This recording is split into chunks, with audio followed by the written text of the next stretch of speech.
Welcome everybody to another exciting episode of HLwow. And today we're going to be talking level 3 of the Paladin. Today we're going to be picking out our oath, which is actually very important. It's like defining how your Paladin's going to play. Exactly. So there are 3 different paths. So why don't you start us off with the trash path? I will start us off with the trash path. The Oath of Devotion. Well, just by the start of it, this is the stereotypical Paladin. This is the lawful good, nobody likes to play kind of Paladin. You know what I mean? Like, it's the most... Exactly. Some people like to play that, but I personally find that to be the most boring Paladin to play. Mm-hmm. Like, you have to do the right thing. You have to do it, and this is the only way to go.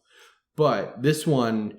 It's kind of wants to be a support and it wants to be a damage. And it does neither of those well. The only good thing about this path is the divinity. With the sacred weapon, you get for 1 minute, you add your charisma modifier to all attack rolls, which that is actually really good. So when we were actually first looking at this, we're like, woo, that's a cool ability. So looks promising. Turn unholy. Nah, you get to sense undead. It's kind of a whatever thing. Mm-hmm. It's really up to the DM to be like, oh, you sense, some undead over there. Whereas there's other spells like Detect Good and Evil do the exact same thing. Right. So then when we go into the later level stuff, Aura of Devotion, which is right here. And with the Aura of Devotion, it's starting at 7th level, you and a friendly creature within 10 feet of you, you can't be charmed or while you're conscious. No auras, just charmed. Yeah, cannot be charmed. I don't really understand the benefit of that. Elves already come with that, and it's never come up, in my opinion. It's never come up in any games I've played. Then we have Pursue Spirit, 15th level. You're always under the effects of protection from good or... I've personally only used this spell just to see if, this is a demonic book, or if this item we don't want to touch. So you can touch it. So you can touch it just to make sure. But other than that, it's really just a role-playing spell. This is not dealing with combat at all, so it's... meh. It's not even meh. And then we come to the worst of the worst. Then level the Holy 20 Nimbus ability is supposed to tie home a build. If you don't have a good level 20, you have to multi-class. Exactly. So this one, you create a lantern. And it does 10 radiant damage. Ooh. Not even a D10, just 10. So essentially, or I guess in this case it'd be 2d10. I guess. Yeah. I mean, the only thing is you have this big thing of light, It doesn't move. I don't think you can. No, you can't move it, and it only damages fiends and undeads. Enemy creature, just enemy creature. Oh, okay. So you do so anything in it is going to take 10 radiant damage, but that's so lackluster. And then you get advantage on saving throws against spells cast by fiends or undead. When in fact the next oath, I think it doesn't give you advantage on saving throws, but it does half the damage to begin with. So it's even just by default better than that ability. Exactly. So the Oath of the Ancients. Now this path is actually pretty cool. So if you want to explain this path, okay. Tyler. So the Oath of the Ancients. I mean, the hallmark of the class is definitely going to be the utility for you helping out your teammates.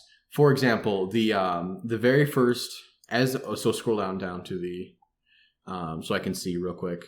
The Channel Divinity is kind of whatever. All it really does is it turns Fae away from you. And it basically acts as a thorn whip, I believe, or whatever the spell is that can make it into rough terrain. Mm-hmm. You basically just hold somebody down within 10 feet of you, which is okay. It's just kind of like a whatever thing again. But at 7th level, when you get the beginning at 7th level, Ancient Magic lies so heavily upon you, you and creatures within 10 feet of you has resistance to damage from spells, which is an amazing ability. So many classes need this. They get advantage on saving throws against spells, but they don't ever get resistance. So rogues who have advantage on certain dex saves, they don't get resistance to the damage. So if you're not only giving them resistance to the damage, but also they have advantage to succeed, they're taking a quarter of the damage. The reason why spells are so good is because usually they have saving throws associated with them, so they're not rolled a hit. So you're gonna take damage no matter what. But with this, it's if you do cast let's say a spellcaster casts Fireball on you and you save the dex throw, not only you're going to take half damage because you saved on the dex throw, you're going to take half of that damage. And even spells like Magic Missile, who has no saving throw, you're already going to that. This includes that, so it's all spell damage. So even Magic Missile is going to be halved. Yeah, exactly. So this is one of the best things for Paladin because Paladins struggle with ranged people, right? Which we're going to get into discussion with the next path, but they struggle with ranged people, so this drastically helps them out, and it's going to actually help out your party as well. Your party at 18th level, of course. At 10th level, it's going to help out some of your other tanks, your beat 'em ups. within 10 feet of you. But really at 18th level is when this ability shines because it's within 30 feet of you, meaning most of your party is going to be healed from or protected with this. So when we have at 15th level, this is, I think, a really cool ability. It's kind of like the Barbarian. It's starting at 15th level, you're reduced to 0 hit points. You're not killed outright, and you can choose to drop the 1 hit point instead. This is basically a get out of jail free card. And if everyone knows in D&D, get out of jail free cards are awesome to have. Yeah. This is, I think, one of the coolest things. This is the absolute pinnacle of anything. And this right here, no other class ability you just regain 10 hit points at the start of each turn, except for maybe the Moon Circle Druid. Yes. We won't get into that. We won't get into that, but this is starting at 20th level. It's called the Elder Champion. And then as Tyler just explained, each of the start you gain 10 hit points. Just cause. There's no, it is. You just have 10 more hit points. Another thing, which is really cool, is whenever you cast a Paladin spell, that casting has time of 1 action. It can be cast as a bonus action instead. Which is very, very good. You don't have to you can use your action to hit and then a bonus action for a spell, which is, I think, great. And then enemy creatures within 10 feet of you have disadvantage on saving throws against your Paladin spells. This, I think, is one of the best things because when you do banishing smite, or not your smites, but like, all your smites have saving throws associated with them, and this gives them an extra edge on failing that saving throw. Yeah, very nice. A lot of them have or make a saving throw or take extra necrotic damage or take extra whatever damage. So forcing them to have disadvantage on this is amazing feature of this. Now, we have the final path is the Oath of Vengeance. Now, the Oath of Vengeance, I think, is a very, very, very good path. It's kind of like this path, the Oath of the Ancients, but it's a little bit more damage and kind of, I guess you could say, solo carry kind of oath. So if Tyler wants to talk real quick, we didn't mention the spells. We didn't mention from the Oath of the Ancients. A lot of them are kind of role playing, like Commune with Nature, Tree Stride. Misty Step's okay. Moonbeam's a good damaging one, I believe. You have a good, Ice Storm is really good, Stone Skin. But honestly, they're kind of lackluster compared to the Vengeance spells. Yeah, they're gonna be lackluster. We'll get into that. But overall, a good mix of role-playing, damage, and support. So, not like the other path, but very good spells, I think, for this path. Very good. I think this path is very balanced, very designed pretty beautifully, to be honest. So with the Oath of Vengeance, as Tyler was saying, we get access to, I think, with this path, you get the access to the best spells, period. So if we just look, Bane, excellent spell. Hold Person, really good at the low levels because you get to hold a monster and then you just smack it for days. Yeah. Haste. Which is good no matter what. Which is good forever. Pretty much everyone's going to want you to use haste. This spell that's your concentration if you have haste. Exactly. So this spell is just Hunter's Mark is really good at early levels, especially if you have like a monk or something with a lot of extra. But because this one only gets 2, it's kind of lackluster. But Hunter's Mark is still good. You get an extra D6.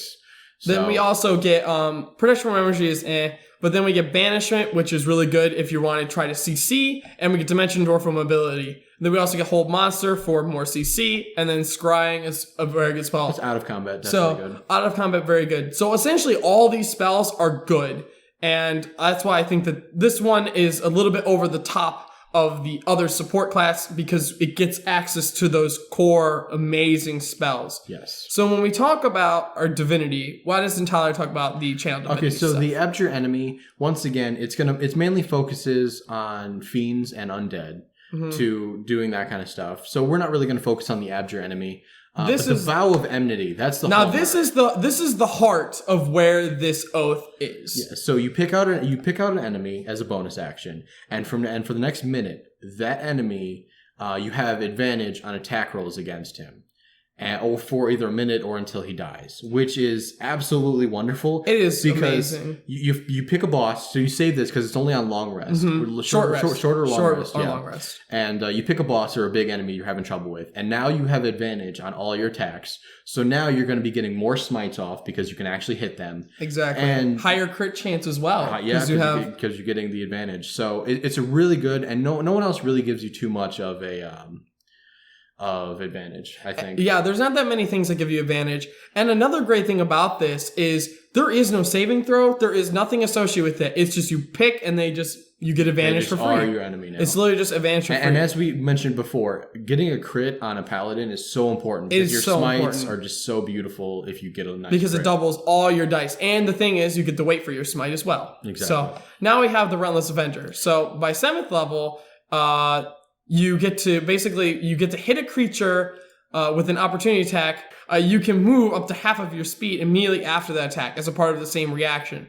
So essentially when you do an opportunity attack against an enemy, then you can also move. Yes. So you can try to block or body block. Or even just catch up to. Yeah, or even catch up to. And then also, if you move after this whole thing does not provoke opportunity attacks from other people, which I think is amazing because then you get to reposition for free because he wanted to be an idiot. Exactly. Now, the Soul of Vengeance is going to be directly related to this Vow of Enmity. So since Tyler explained the Vow of Enmity, why does he explain the vengeance? So whoever you choose to have your Vow of Enmity against, whenever they attack someone, either yourself or someone else, you can use your reaction to also attack them.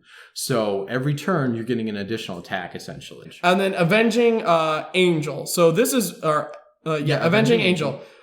This, I think, is just a really cool concept as well. So if you guys...